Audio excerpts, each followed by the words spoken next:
Olá a todas e a todos, bem-vindos aqui novamente às nossas conversas do Laboratório de Ecologia e Evolução de Plantas da Universidade Federal de Viçosa. Eu sou o Miguel e hoje eu tenho o prazer enorme de estar aqui recebendo a professora doutora Rafaela Campostrini Forza, diretamente do Jardim Botânico do Rio de Janeiro. E gostaria então, Rafaela, que você se apresentasse melhor para quem nos acompanha aqui e dizer um pouco qual é a sua formação básica e o que te motivou a trabalhar hoje em dia com isso. Então, Miguel, prazer falar com você. Agradeço você e o professor João pelo convite. Espero contribuir com a iniciativa de vocês. Como você disse, então, trabalho no Jardim Botânico do Rio, né? Mas a minha história começa bem antes disso, logicamente. Eu sou nascida no interior do Espírito Santo, eu sou capixaba, sou de Colatina, do Vale do Rio Doce. Nasci no meio dos Inciobérgues, de uma floresta atlântica devastada, né? E venho de uma família de origem humilde, assim, de certa forma, de pessoas que trabalhavam na roça. Eu sou a primeira pessoa a ter nível superior na minha família. Sempre fui muito vinculada a plantas e bichos, porque fui criada basicamente a infância inteira na roça. Então, daí vem meu vínculo inicial. Minha avó colecionava plantas, minha mãe coleciona plantas, minha tia coleciona plantas, todo mundo gosta muito de animais também na minha família, nós somos todos cachorreiros, bicheiros, então é uma família muito vinculada a essa origem. Mas também uma família muito vinculada ao desmatamento, afinal de contas fomos colonizadores de uma floresta ainda em pé na época, quando os meus avós chegaram da Itália. Então, aonde o Estado brasileiro estimulava as pessoas a abrirem fronteira e abrir fazendas e tirar a floresta, né, para ocupar. E o Espírito Santo foi bem nesse ritmo. Eu sou neta da primeira leva de imigrantes de italiano no Espírito Santo, e então eu tenho todo esse vínculo de amor a bichos e a plantas, mas também uma origem de agricultores que desmataram a floresta atlântica, né? Então, eu estudei até o nível médio, hoje em dia, né, ensino médio, em Colatina, e quando eu fui fazer cursinho, terceiro ano, eu me mudei para Juiz de Fora, onde eu fiz vestibular. Então, eu sou formada pela Universidade Federal de Juiz de Fora, na zona da Mata Mineira. Fiz graduação lá. Meu primeiro trabalho como botânica, assim, passei na faculdade, comecei a fazer aquela coisa, né? Começa para a faculdade meio perdido, sem saber o que é aquele universo. E logo eu encontrei uma pessoa muito especial na minha vida, que é a professora Fatinha, de Juiz de Fora. Todos conhecem, aí em Minas, ela é muito famosa.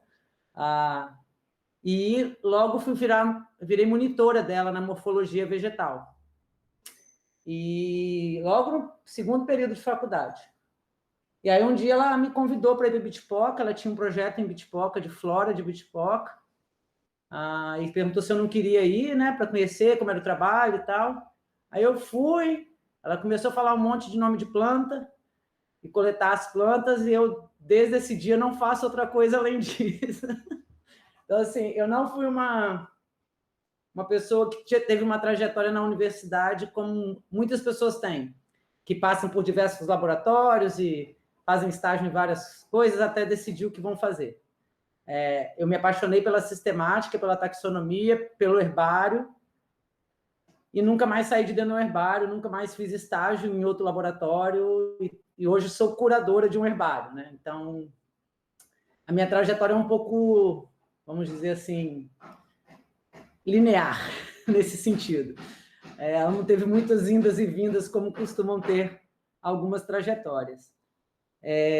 Aí eu me formei em Juiz de Fora, então fui aluna PIBIC, do CNPq, fiz todo esse caminho tradicional de quem quer virar cientista, né? Fui bolsista do CNPq na iniciação científica, fiz a seleção do mestrado, numa época um pouco diferente do que é hoje, logicamente. Então, era tudo muito mais desconhecido para quem saía do interior e ia para uma grande capital. Eu fiz mestrado na Universidade de São Paulo, então, mestrado e doutorado na Universidade de São Paulo, então, foram em pulos, né? Então, você sai de Colatina, que é uma cidade do interior do Espírito Santo, vai para Juiz de Fora, que é uma cidade bem maior comparado com Colatina, e aí depois vai para São Paulo encarar a vida realmente na metrópole.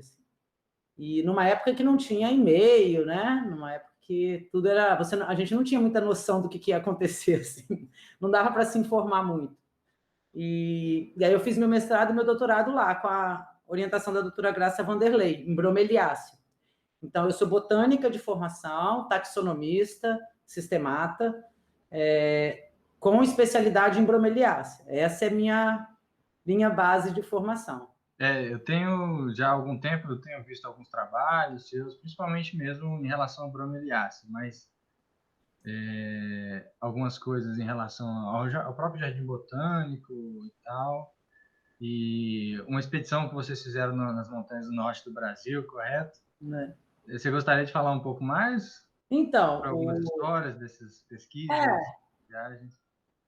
Assim, eu já andei bastante pelo Brasil, eu gosto muito de coletar, mesmo eu tendo atualmente diversas outras atribuições e funções, eu nunca quis abrir mão da minha origem básica, assim, que é catalogar a biodiversidade. Isso está na raiz de tudo que eu faço, seja nas montanhas da Amazônia, seja na zona da mata de Minas Gerais. Então, por mais que possa parecer que tem uma amplitude de atuação, e até tem uma amplitude de atuação, de certa forma, e alguns cargos mais burocráticos, algumas coisas mais, vamos dizer assim, mais chatas de fazer do que ir para o campo, eu nunca abri mão, ao longo desses anos todos, de manter as minhas origens. Assim.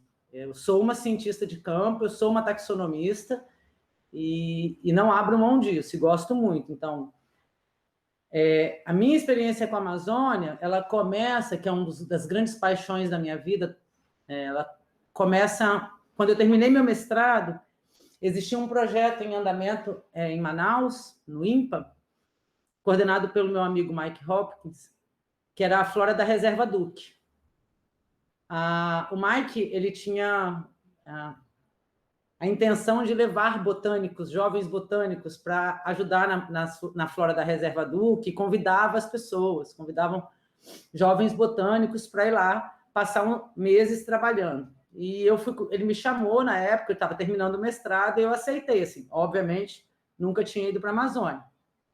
E assim, foi amor à primeira vista, porque aquela floresta é uma coisa fora de qualquer coisa parecida com quem nasce no Sudeste.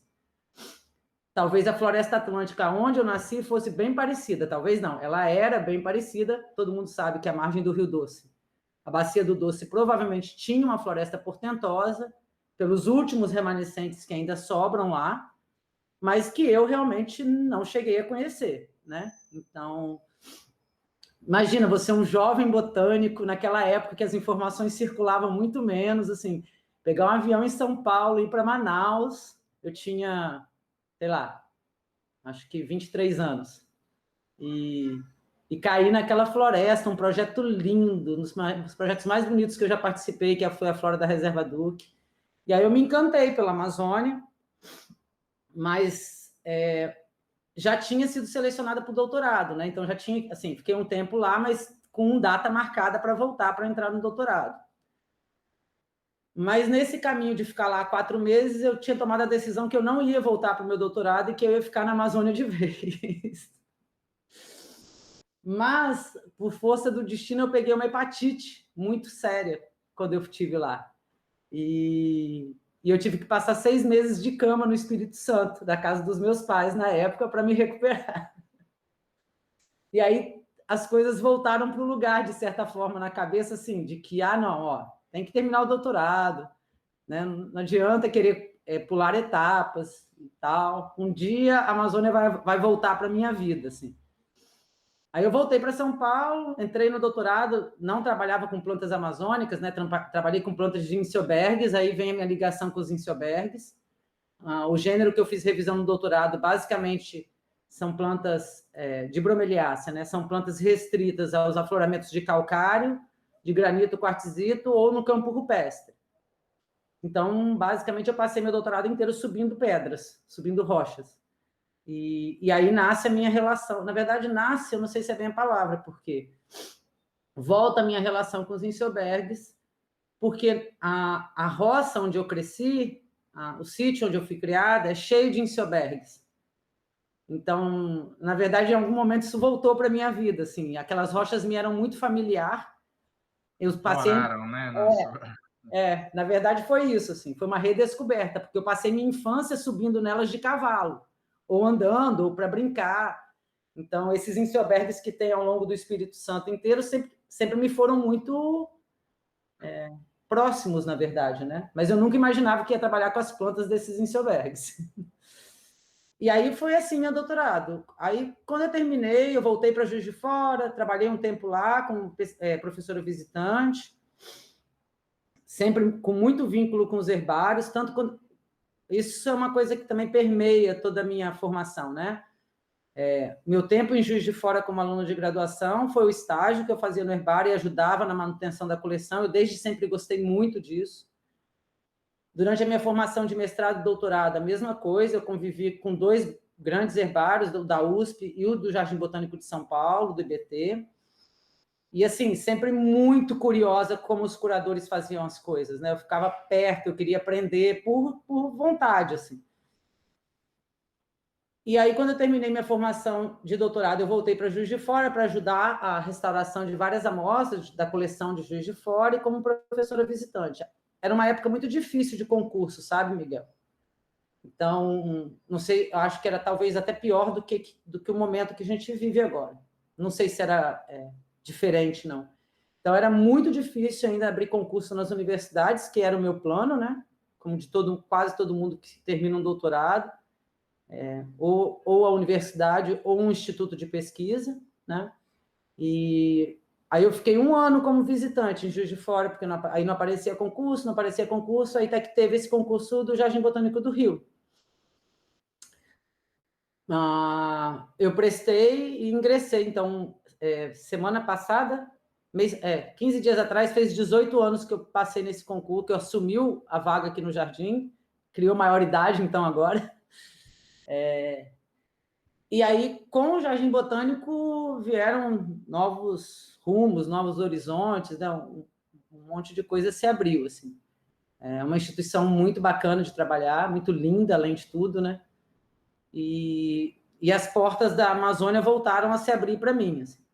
Porque como é uma instituição que trabalha numa esfera federal e que tem várias parcerias e várias iniciativas, o meu sonho de voltar para a Amazônia acabou se concretizando via o Jardim Botânico do Rio, via o meu novo emprego. E Montanhas da Amazônia foi um dos projetos da Amazônia, mas eu tenho alguns outros em andamento, e o das montanhas, sem dúvida, foi uma experiência marcante, porque as coisas não são por acaso, né? A gente vai construindo, na verdade, algumas coisas, algumas outras são completamente ao acaso, a gente não tem controle de quase nada, mas você vai traçando uns rumos, assim, que talvez deem alguma coisa. Os grupos que eu trabalhei no meu doutorado de bromeliácea, até recentes filogenias, eles eram próximos dos grupos dos tepus, dessas montanhas amazônicas. Antes da filogenia molecular, era isso que se acreditava. Então, quando eu fiz meu doutorado, eu sonhava em conhecer essas plantas do norte do Brasil, da Venezuela, e nunca tinha tido chance, assim, né? Só conhecia o material de herbário, só conhecia as plantas por esse catas em Nova York, no Smithsonian. Quando eu precisei estudar e fazer anatomia dessas plantas, eu tive que pedir ao curador para me deixar tirar um pedacinho da folha para fazer, porque não tinha como me coletar nessas montanhas, né? Era um sonho distante para um aluno, assim. Era um sonho distante para qualquer um, na verdade, não só para um aluno. E aí, nesse projeto, em 2012, a gente teve a chance, assim. Então, é meio que inesquecível, é uma sensação única, assim. É maravilhoso.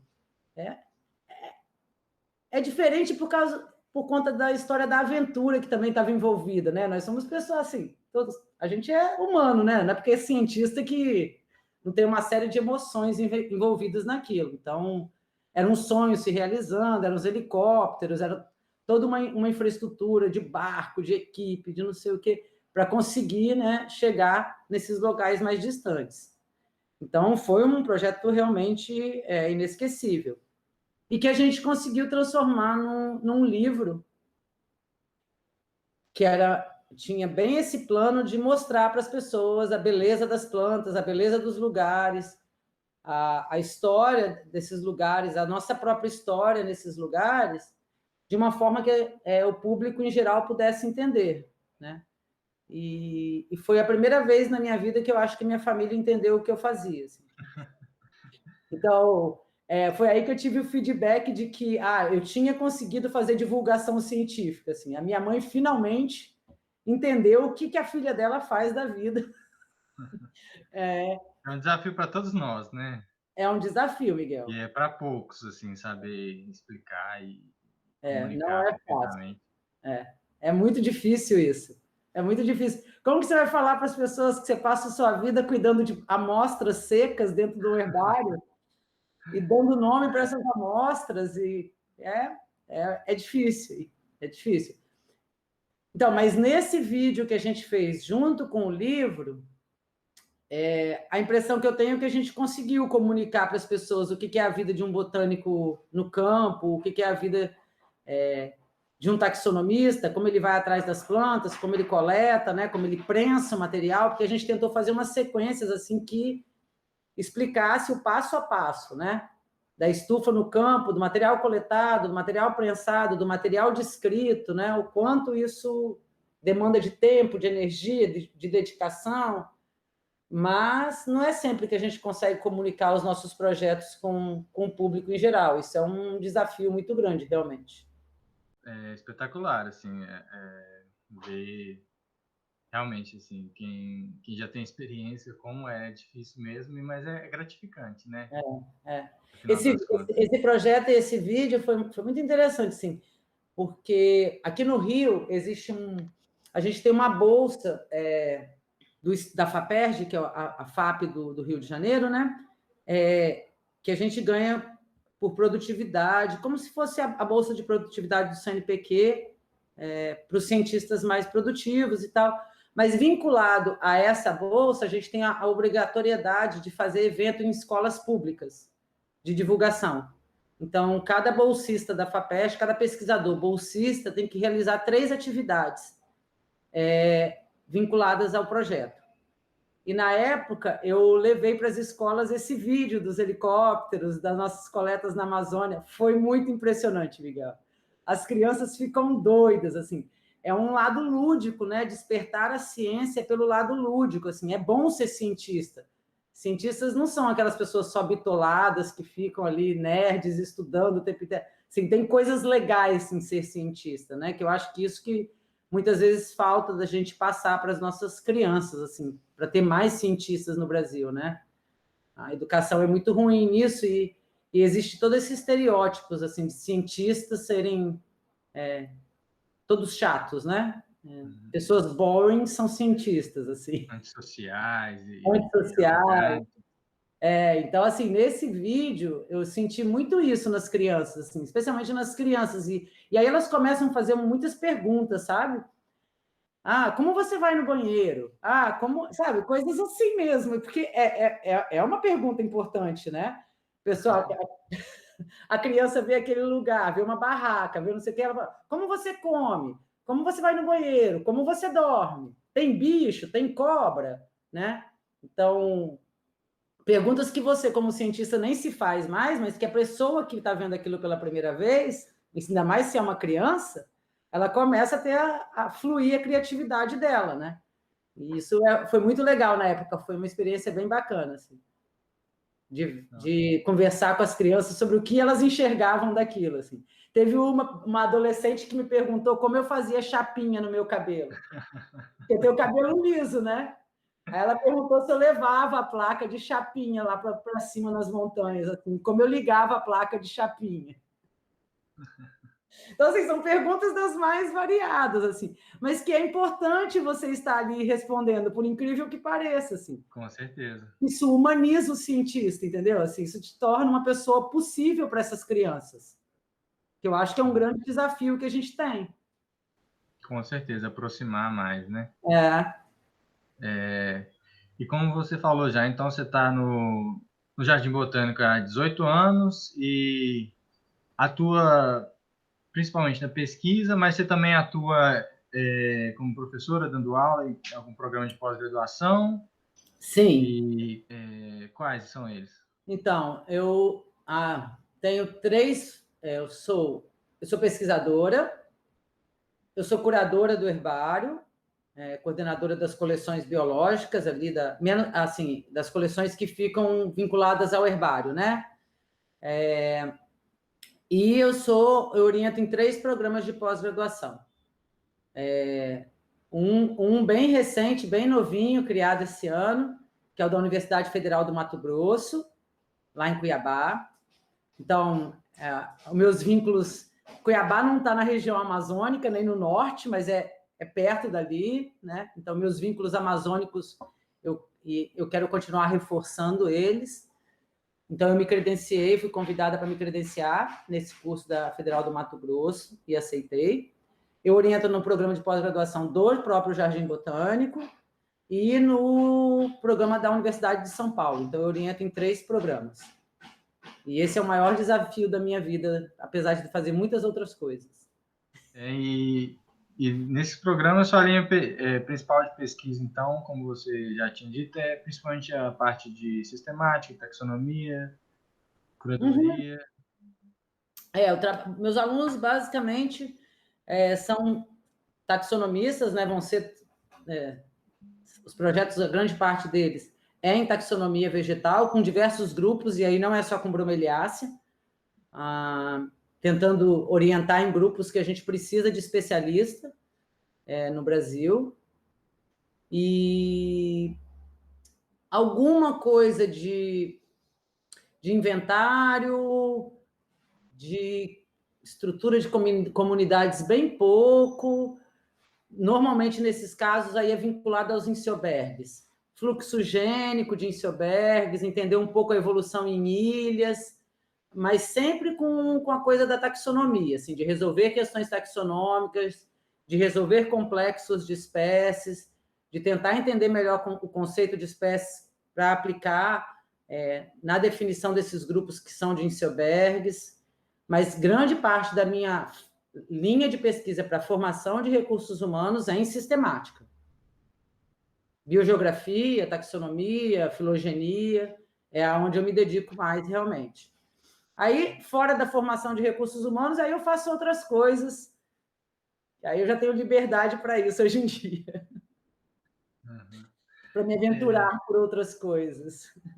Não, com certeza. Com o tempo, vai tendo maior liberdade, né? À medida que você vai criando maior experiência. Aí eu tenho algumas parcerias que aí vão para outros caminhos e tal, mas normalmente é sistemática, sabe, Miguel? Não se afasta muito da sistemática, não. Assim. Sim, sim. E de modo geral, então, assim, na sua opinião, quais são as principais contribuições dessas pesquisas, dessa linha de pesquisa para a sociedade e para o bem-estar humano, assim, de modo geral? Eu sou muito preocupada com isso, sabe, Miguel? Assim, não sei se eu consigo, né? Preocupação não significa conseguir fazer alguma coisa, né? São 2 coisas distintas. Uma coisa é você se preocupar, outra coisa é você conseguir. Então, assim, tem um lado meu que sabe e que vem da minha formação de cientista, que nem sempre a ciência responde rapidamente ao bem-estar. Né? A ciência, por si só, ela se justifica. É assim que a humanidade andou. um monte de coisas na nossa vida, nunca foram dadas explicações para a sociedade de como elas foram feitas, como elas foram obtidas, e a sociedade se beneficia da ciência o tempo inteiro. Nesse mundo atual, felizmente ou infelizmente, a gente está num momento que a gente precisa comunicar e provar para as pessoas que ciência é importante e que ciência é o que rege o bem-estar dessas pessoas. Quando você acende a luz em casa, quando você abre a sua geladeira e a sua comida não estragou, tem ciência por trás disso. Infelizmente, a gente tem que lembrar as pessoas disso o tempo inteiro, porque tudo que se torna rotineiro parece que sai da linha de que foi um cientista ou alguma ideia ou alguma coisa que nasceu e que um dia se tornou útil para a humanidade e que melhorou o seu bem-estar social. Então, eu tenho muita dificuldade ainda de lidar com essa coisa imediatista, de que para que serve a sua ciência? Para que serve o que você faz? É muito difícil responder isso, porque para que serve os museus com os quadros do Van Gogh? Você come uma pintura do Picasso? Você almoça isso?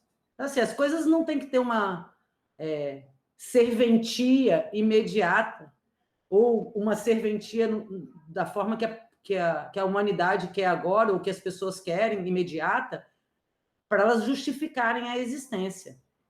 A humanidade precisa mais do que comida para sobreviver. A gente precisa de música, a gente precisa de arte, a gente precisa de ciência, a gente precisa de museus, a gente precisa de cultura.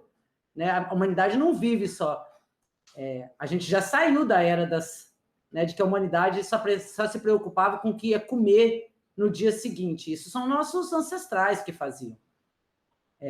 Então, assim, essa ter que ficar se justificando o tempo inteiro me incomoda um pouco.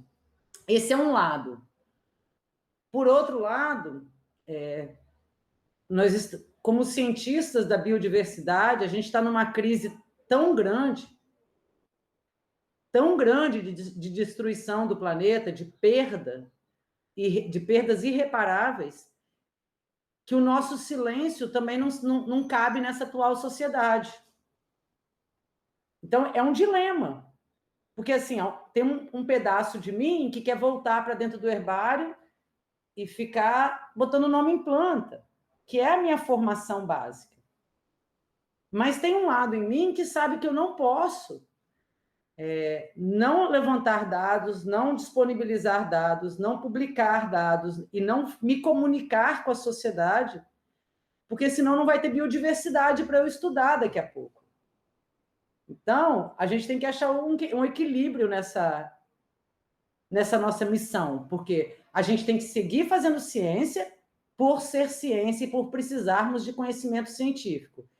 E, ao mesmo tempo, a gente tem que conseguir se comunicar com uma sociedade que muitas vezes nem quer nos ouvir.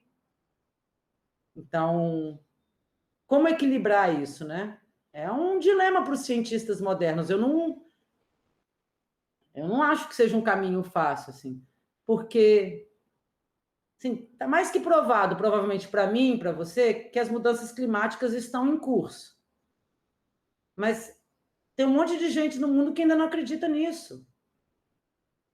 Então, aí você fica lutando, tendo que mostrar o tempo inteiro e provar para as pessoas. É muito cansativo também, né? Não é fácil. Assim, não dá para dizer que é uma tarefa fácil. Porque se a sociedade tivesse aberta a acreditar nos cientistas, mas nem sempre é isso, porque tem um outro lado de volta do tempo das trevas, né? Como se o que os cientistas falam é uma barbaridade e que os mitos voltam a imperar e que as superstições voltam a imperar. Eu achei que a civilização já tinha vencido isso. Infelizmente,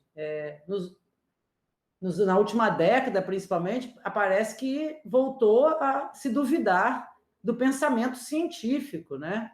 Da evolução, de Darwin, de mudanças climáticas. Então, você tem que ficar o tempo inteiro tentando convencer, mas é o nosso papel. Assim. Eu tenho muita clareza que o que eu faço impacta melhor a vida das pessoas. Eu não tenho dúvida disso. Eu tenho dúvida se eu consigo mostrar isso para as pessoas de forma clara, de forma didática, porque é difícil você transformar a linguagem científica numa linguagem mais acessível. É um desafio, realmente, que eu não sei quantos de nós cientistas estamos prontos para isso. Assim. Talvez alguns tenham mais talento para isso do que outros.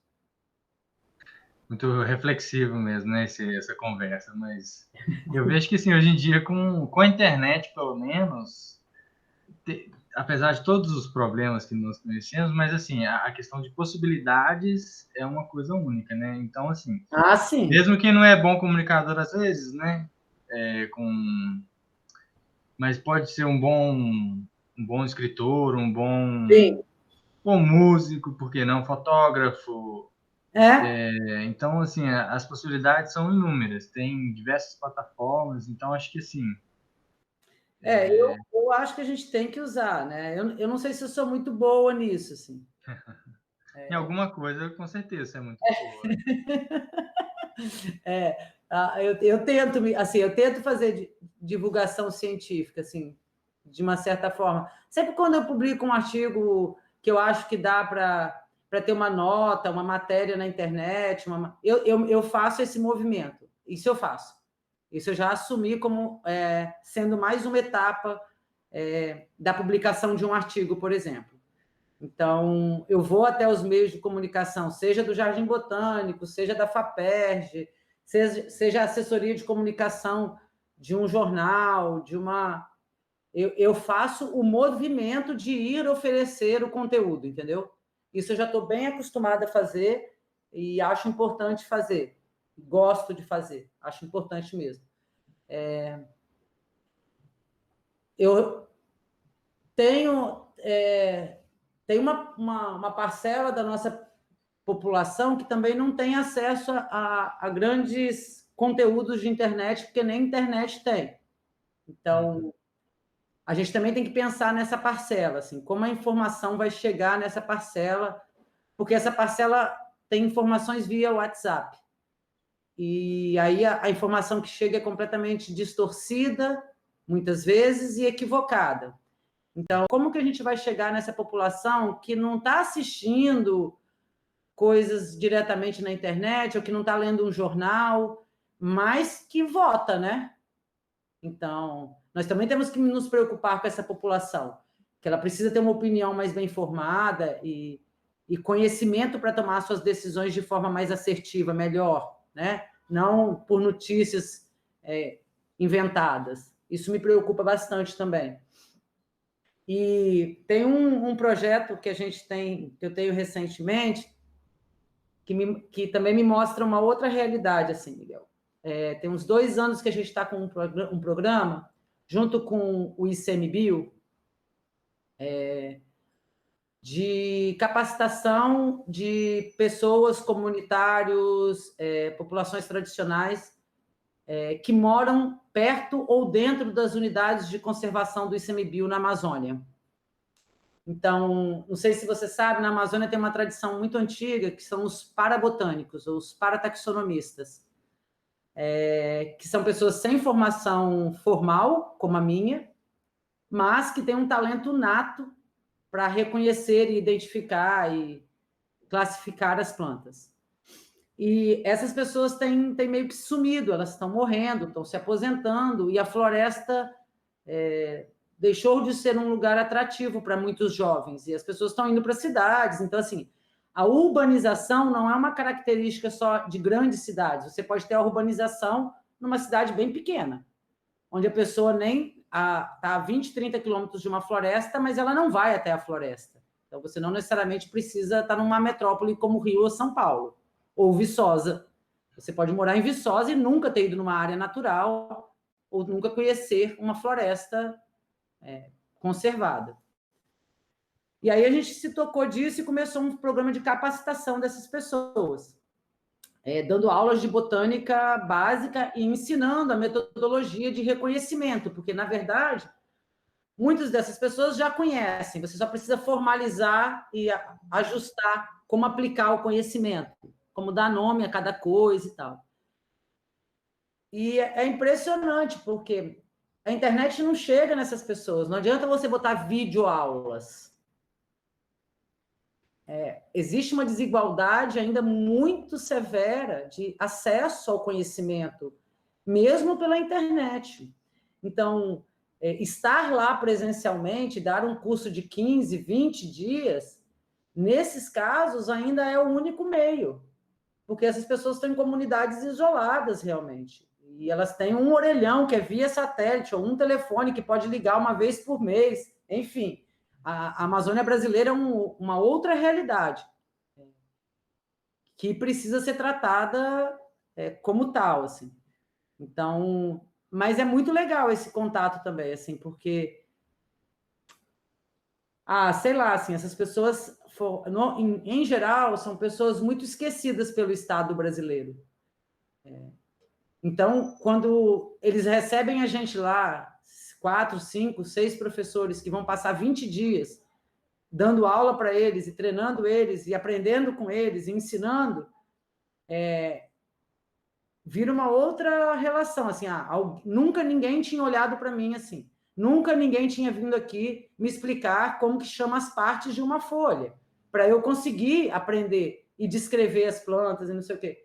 Então, a gente ainda tem o Brasil profundo ainda está muito distante, assim, da internet, sabe? A gente não está conseguindo atingir muito essas pessoas, a gente também tem que pensar nisso, sabe? Eu não sei, são muitos desafios, porque o Brasil é muito grande, com várias realidades, então, uma parte da população a gente consegue atingir com esse vídeo, com essa gravação, com essa nossa conversa. Mas é uma parte dessa população só, né? Então, a gente tem muitos desafios ainda de comunicação e de educação, de fato, dessas pessoas que estão nos rincões do Brasil, vamos dizer assim. Eu sempre falo, né? Não dá para parar porque os desafios são grandes. Senão, assim, realmente o Brasil é um lugar desafiador, assim. Desafiador em vários aspectos. Mas, é isso.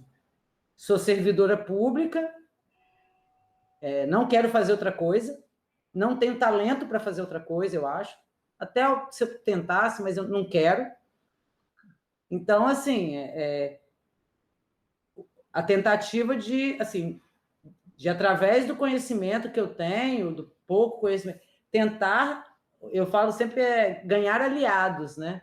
Ganhar aliados para a biodiversidade, assim, ganhar pessoas que queiram salvar a floresta, que queiram floresta em pé, que queiram o cerrado em pé, assim. Esse é meu desafio atual, assim. Eu já escrevo paper com o pé nas costas, eu publico aonde, você sabe?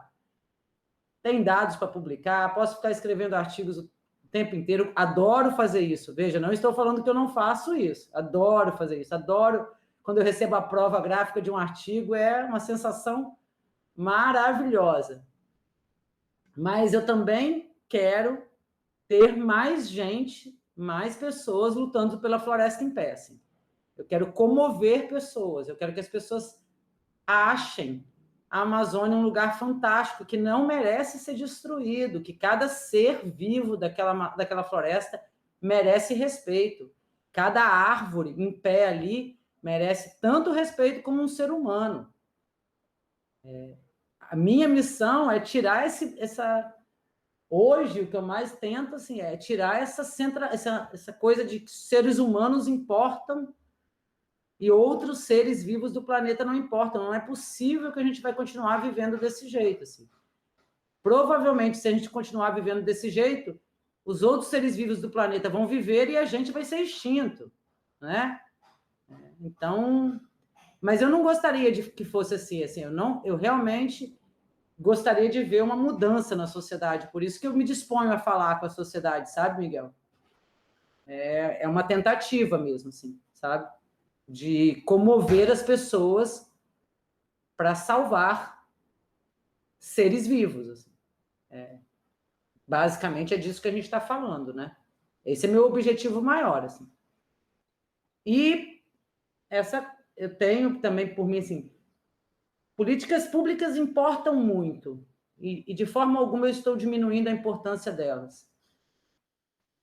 Mas a atitude de cada um também importa muito. Comer, comer carne do desmatamento ilegal da Amazônia é contribuir para o desmatamento. A gente não pode ser alheio, a gente não pode achar que os governantes vão resolver tudo. Nós temos que mudar de atitude.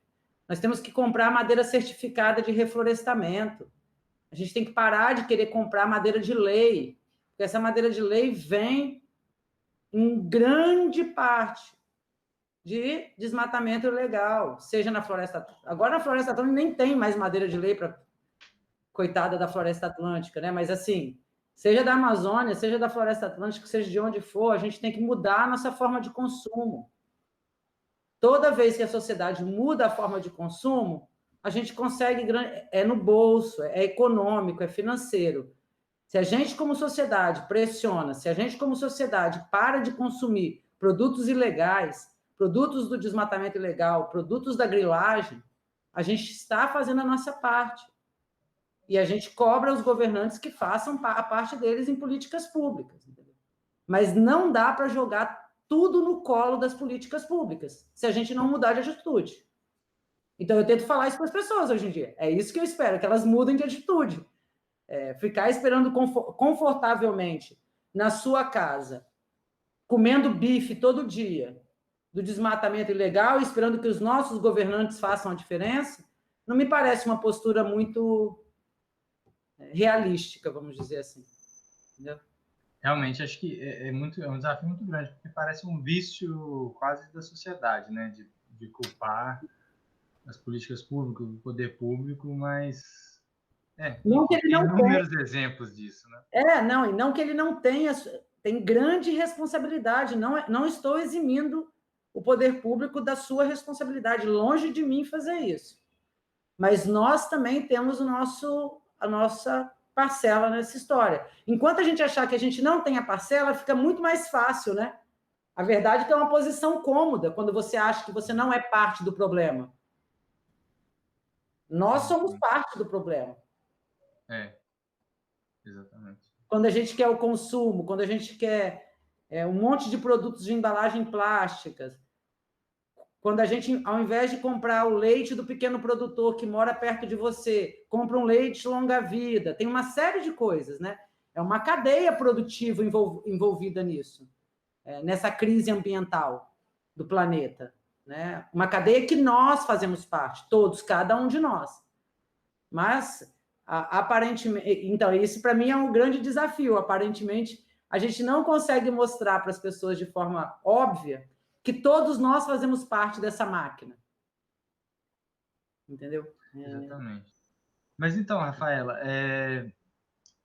mais ou menos concluindo, assim, você acha que existe alguma prioridade, ou qual que é a prioridade no momento para os estudos em biodiversidade? Em relação à sociedade, o bem-estar humano? Assim, a minha resposta, no meu momento atual de vida, ela vai ser enviesada, Miguel. Não tem jeito, assim. Eu não consigo me desvencilhar da devastação amazônica, assim. Não consigo. Não consigo te dar nenhuma resposta que acima da prioridade de salvar aquela floresta, assim.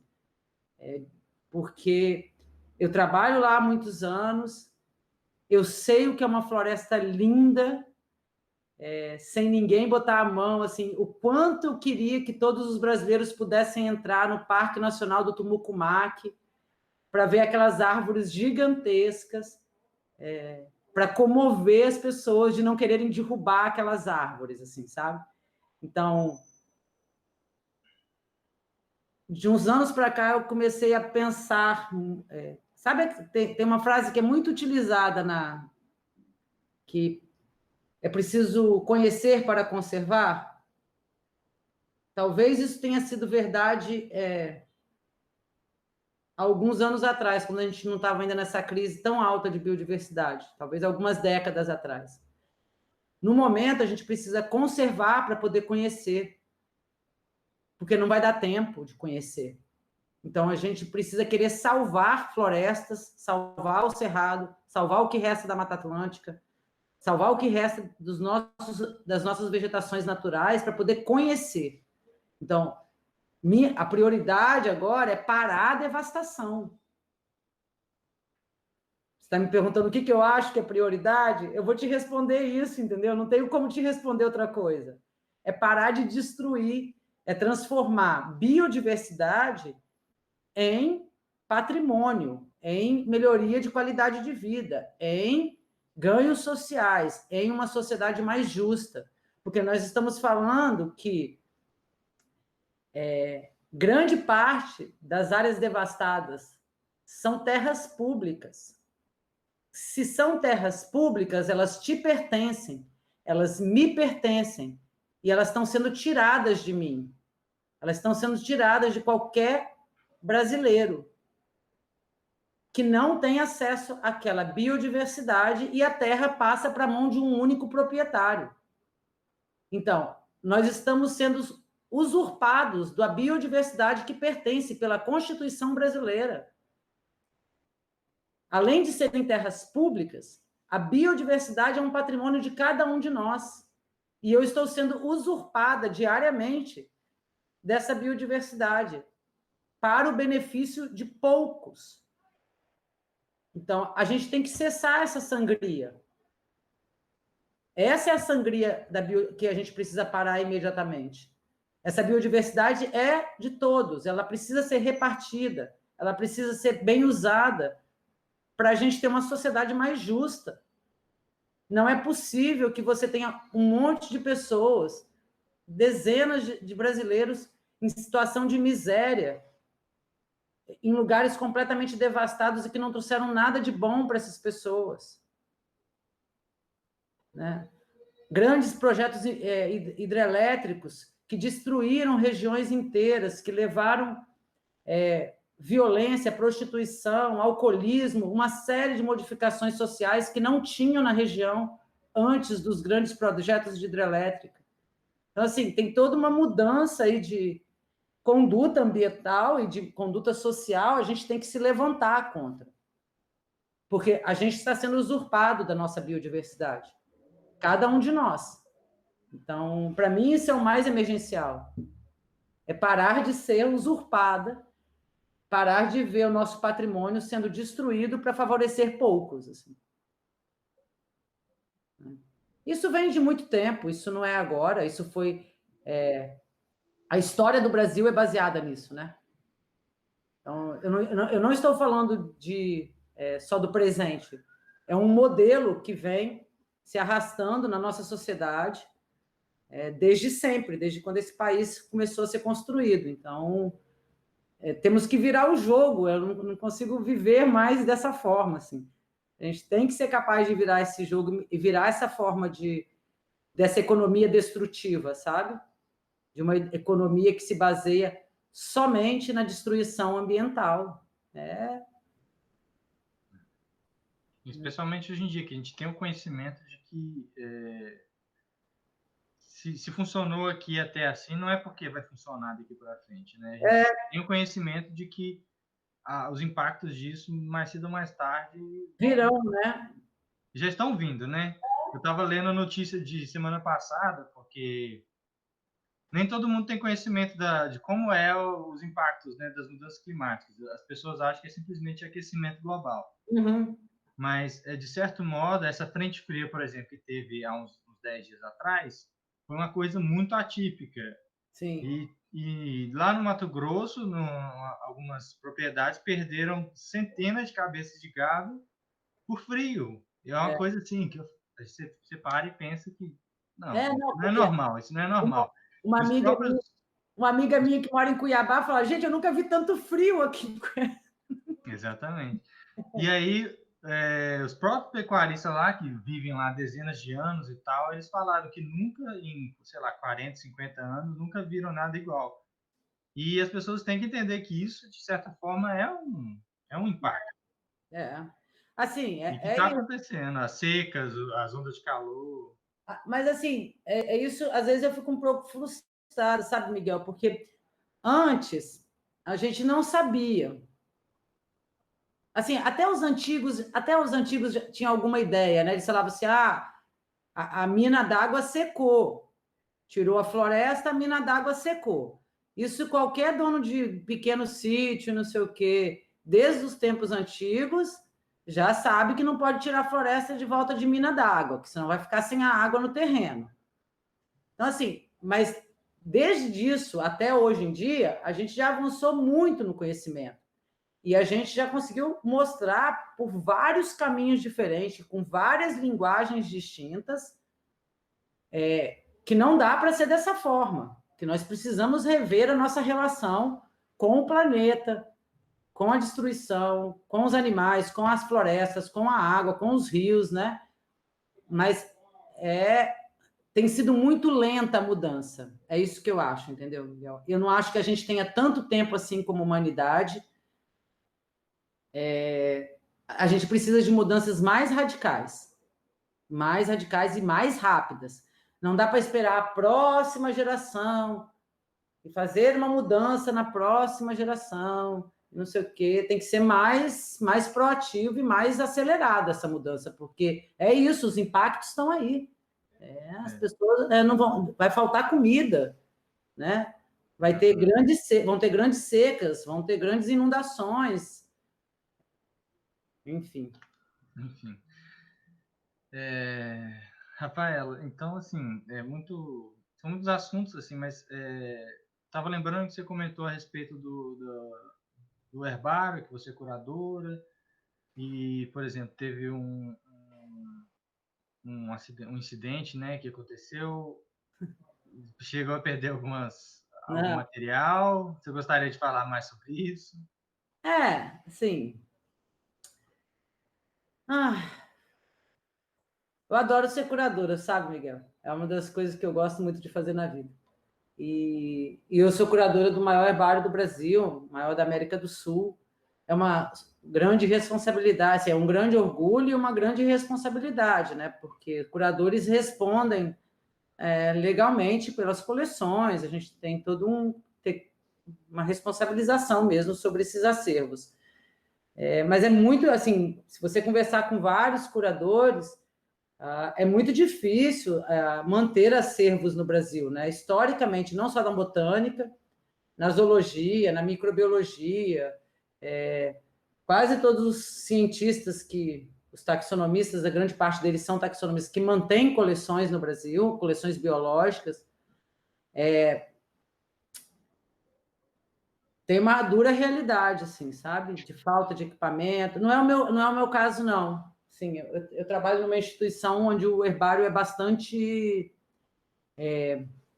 permeia bastante todos os setores da instituição e ele sempre é tratado com prioridade, com muito respeito. Então, não falta material para trabalhar, a coleção é toda climatizada, mas os acervos brasileiros, de forma geral, não são tratados assim por falta de recurso, realmente, né?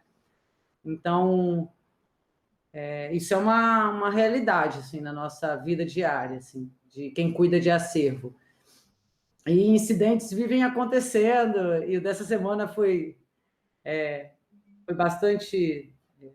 Na verdade, tem uma obra no telhado, e aí eles deixaram um vazamento e tal. A gente não perdeu nenhuma amostra, mas até passar o susto, até organizar a confusão e tudo. Mas assim, quem cuida de acervo sabe disso. Sempre tem alguma coisa acontecendo. Você tem que estar sempre alerta, assim, sabe? É o ar-condicionado que quebra, é o desumidificador que não está funcionando, é o álcool, o etanol, ou o formol que está baixando o nível, que você tem que ir lá repor, se for uma coleção zoológica e meio líquido. É sempre assim. E como a gente não é um país com muita tradição em cuidar de acervos, né? Então, infelizmente, não são só os biológicos, inclusive nesse caso, né?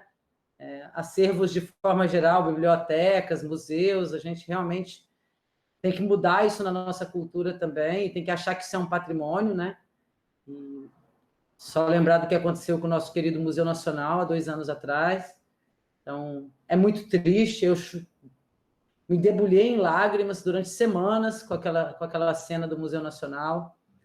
Assim, se é triste para todo mundo, para um curador que sabe cada coisa que tem ali dentro, é devastador, assim. Então... Mas é isso, né? Temos que ter mais cuidado com as nossas crianças, temos que ter mais cuidado com os nossos jovens que estão morrendo de bala, de assassinato. Temos que ter mais cuidado com os nossos acervos, temos que ter mais cuidado com as nossas florestas, com nossos campos. É um grande, como eu disse no começo, esse país é um grande desafio, assim. Para quem gosta de emoção, tem muito. Para quem gosta de emoção, tem muito, assim. E um senso de responsabilidade, de que você faz parte dessa nação, né? Assim, como servidor público, isso é bastante importante de ter, assim. Que você está aqui para tentar servir essas pessoas e melhorar a vida delas, mesmo que elas não saibam que você está trabalhando para isso. Essa é a questão. Mesmo que elas não tenham consciência, mesmo que elas não saibam que você está ali para melhorar a vida delas, é nossa obrigação tentar fazer isso, né? Nem que seja com boa ciência, assim, no nosso caso, os cientistas com boa ciência, com bons dados, fazendo divulgação científica, enfim. Mas é um grande desafio sempre esse país. Com certeza, sempre tiveram muitos desafios e sempre vão ter, mas assim, para a gente finalizar, mais ou menos, principalmente para talvez tentar deixar uma mensagem mais positiva, mais otimista aí, você tem alguma recomendação, alguma orientação para, principalmente os mais novos, né, que estudantes e pesquisadores? Então, Miguel, eu sempre acho que vale a pena, assim, eu não faria outra coisa. Assim, tem dias que, assim, sendo bastante pessoal, assim, a minha resposta a você, tem dias que parecem noite, né? Então, quando você está dentro de uma floresta natural, que é uma unidade de conservação, e que você está ouvindo o barulho de motosserra, assim, te dá um certo desânimo, né? Você fala assim, para que eu estou fazendo isso? Várias vezes eu me perguntei isso, né? A primeira resposta eu estou fazendo porque eu gosto, né? A primeira coisa, você tem que gostar do que você está fazendo. Assim, acima de qualquer coisa, aquilo tem que ser bom. Então, gostar de ciência é uma coisa... Eu gosto de ciência, eu gosto de planta, adoro taxonomia, adoro ver as árvores, adoro ver as plantas. Então, assim, se você não gosta, se você acha que gosta um pouco de ciência, não é um bom caminho para você seguir. Essa não é uma carreira para você gostar pouco, assim. Ela exige muita dedicação. São muitas horas por dia, muitos dias por semana, muitas semanas por mês, muitos meses por ano, para você conseguir ter uma boa carreira. Assim. Não dá para ser nas horas vagas, assim, não dá para ser hobby. Se for hobby, você vai ser um cientista bastante razoável só. Eu não conheço nenhum cientista muito bom que trabalhe pouco. Então, essa é a outra coisa, assim. É uma carreira que exige... muitas carreiras exigem isso, não é só cientista, não. Mas a de cientista, com certeza, é uma delas, assim. Eu acho que vale a pena, porque eu gosto de trabalhar muito. E não dá para desistir, né? Eu fico falando isso, porque assim, eu vou desistir, eu vou fazer... Sim, para eu desistir de lutar pela causa ambiental? Eu não vou desistir, eu nem consigo. Eu teria que nascer de novo para desistir de achar que as árvores têm que ficar em pé, que o cerrado tem que ser conservado, então, que os animais não precisam ser queimados vivos, igual está no Pantanal, né? Então, eu não sei fazer outra coisa, Miguel. E eu acho assim que cada um de nós, especialmente os que fazem mestrado, doutorado, estudo em universidades públicas, a gente tem uma obrigação moral com essa nação. Então, as pessoas que financiaram nossos estudos, sem saber, né? Elas nem fizeram isso por opção, assim. A maioria nem tem noção. Uma parcela da população brasileira nem sabe que financiou os seus estudos, que financiou os meus estudos. Então, a gente tem essa obrigação de não desistir, eu acho, né? Não desistir por eles, não desistir pela gente, de tentar uma nação que preserve sua biodiversidade, que faça bom uso dela, que dê melhores condições de vida para as pessoas com essa biodiversidade, entendeu? Se eu não tivesse esperança, eu não estaria aqui falando com você, né? Então, assim, eu sei que é um momento difícil, todo mundo um pouco deprimido e a pandemia não tem ajudado muito, as pessoas presas em casa, né? É um mundo novo, uma situação nova, mas não dá para desistir porque está difícil, né?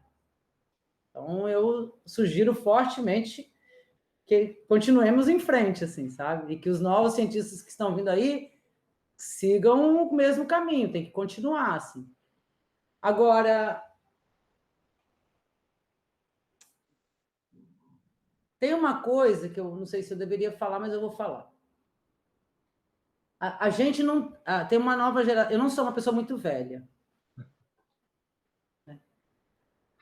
Mas já estou mais para lá, assim, no meio do caminho, vamos dizer assim. A gente tem que saber que a gente não tem tudo na vida. Tem uma geração que vem por aí, que provavelmente é a sua geração, que acha muito difícil abrir mão das coisas. Que, eu quero ter uma vida social muito ativa, eu quero ir para a praia, eu quero ir para não sei onde, eu quero viajar muito, eu quero conhecer o mundo e eu quero ser um grande cientista. Lamento informar. Isso não é possível. Não dá para ter tudo, tem que fazer escolhas. As escolhas, às vezes, são difíceis. Tem que saber lidar com o acaso e aproveitar as oportunidades que o acaso nos traz. A gente tem uma nova geração aí logo abaixo da minha que quer ter tudo definido, quer ter todos os planos, quer saber onde vai dar tudo, para saber se vale a pena fazer um doutorado. Não é assim que funciona. A gente não domina, veja aí a pandemia, para nos mostrar isso. Nós não temos controle sobre o futuro. Nós temos que fazer no presente e talvez no futuro a gente vai poder escolher alguns caminhos. Mas não dá para ter controle de tudo. Isso é uma ilusão que tem que ser... Não dá. Então as pessoas falam assim, nossa, você fez isso, tu fez isso, fez aquilo. As coisas foram acontecendo, eu não planejei tudo. Você planeja algumas coisas. Eu nunca planejei vir para o Jardim Botânico do Rio, por exemplo. Isso aconteceu na minha vida. E eu aproveitei a oportunidade que eu tive de vir para o Jardim Botânico do Rio. Então, assim, tem que parar de querer controlar tudo, tem que saber aproveitar o que a vida traz de acaso, naquele momento, e tomar as melhores decisões com o que você tem na mão. Se não, então saber lidar com o acaso e saber que vai ter que trabalhar muito para ter uma carreira científica sólida. Não, é isso que eu acho que é bom ter claro, assim. Se está começando uma carreira de cientista, sabe? Eu não queria tomar mais seu tempo, acho que já foi muito bom, muito produtivo a nossa conversa. E se você quiser falar mais alguma coisa... Eu tenho sobrinhas, assim, e sempre penso nelas, assim. Será que elas vão conseguir ter tempo de conhecer, de ver? Porque, assim, privar as futuras gerações de uma série de sensações, né? Porque são sensações muito únicas, assim. Eu posso te dizer isso com muita... Olha que eu faço isso há muitos anos, né? Mas, assim, estar num parque nacional, como o Parque Nacional do Tumbucumaque, por exemplo, que é lá no Amapá, né? Que é o maior parque nacional do Brasil, encontrar uns angelins de 80 metros, assim, abraçar aquelas árvores. Cara, é uma sensação única na vida, que não tem preço, que não tem dinheiro, que não tem, assim, nada que substitua. Então, talvez a gente esteja privando as futuras gerações dessas sensações, né? Assim, de poder viver esse mundo natural, um mundo desse jeito. Assim, a gente já foi privado, porque, né, a nossa geração já pegou uma floresta atlântica muito devastada, por exemplo, né? Não sei se você é nascido na zona da Mata de Minas. É mais ou menos, né? Em Caratinga, no leste. É. Mas a realidade é a mesma, né? Eu fui privada de conhecer a floresta do Vale do Rio Doce, aonde eu nasci, que dizem que era uma coisa portentosa, como a Amazônia.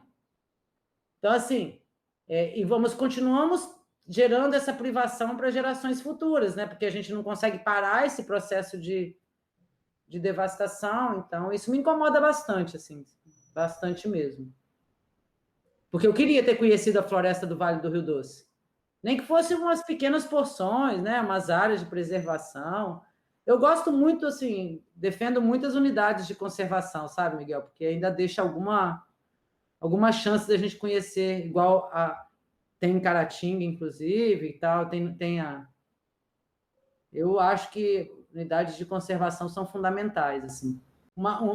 Teve uma expedição que a gente fez, eu fiz com o João Renato, lá da UFMG, o Porembski, que vocês vão entrevistar, as duas Luísas, que eram aluna do João Renato e do Porembski, né? A gente voou de Belo Horizonte para Pedra da Boca, em Teófilo Otoni, na NUC Teófilo Otoni ali, que era um lugar que a gente queria coletar, um Inselberg bem grande.